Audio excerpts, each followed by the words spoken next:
আচ্ছা, যারা আপনাদেরকে ভোটের আগেই এইরকম ভাবে ভয় দেখাচ্ছে, যদি আমাদেরকে ভোট না দাও তোমাদের ঘর জ্বালিয়ে দিব, তোমাদেরকে পুড়িয়ে মারবো, তোমাদেরকে এই গ্রামে জায়গা দেওয়া হবে না।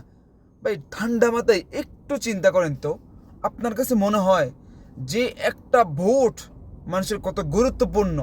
সেই ভোটের আগেই যাদের আচরণ ব্যবহার এই রকম, আপনার কাছে মনে হয় তারা নির্বাচিত হলে আপনি যদি ভয়েও তাদেরকে ভোট দেন, ভোট দেওয়ার পরে আপনি আপনার সেই ভবিষ্যৎ স্বপ্নের বাংলাদেশ পাবেন? আপনি সেই ইনসাফের বাংলাদেশ পাবেন, যে ইনসাফের জন্য হাজার হাজার ভাই, আমার বোন, আপনার বোন, তারা জান দিয়েছে, জীবন দিয়েছে। আপনার মনে হয় যে তারা আপনাদেরকে সেই সুন্দর ভবিষ্যৎ বাংলাদেশকে উপহার দিবে?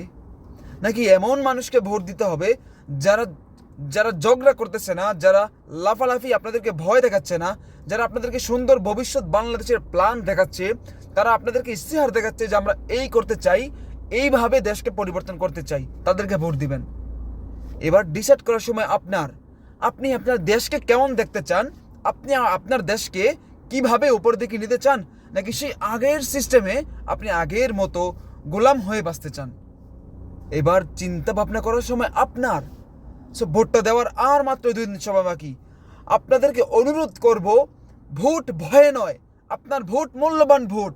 আপনি ভোট দিবেন আপনার ইচ্ছায়, সৎ জ্ঞানে, সৎ প্রার্থীকে। সো ইনশাল্লাহ ভোট কেন্দ্রে ভালো মানুষকে ভোট দিবেন, যাচাই করবেন। সবার প্রতি বিনীত অনুরোধ, ভালো মানুষকে ভোট দিবেন। আগামীর বাংলাদেশ, আপনাদের ভবিষ্যৎ বাংলাদেশ সুন্দর যারা করতে পারবে তাদেরকে ভোট দিবেন।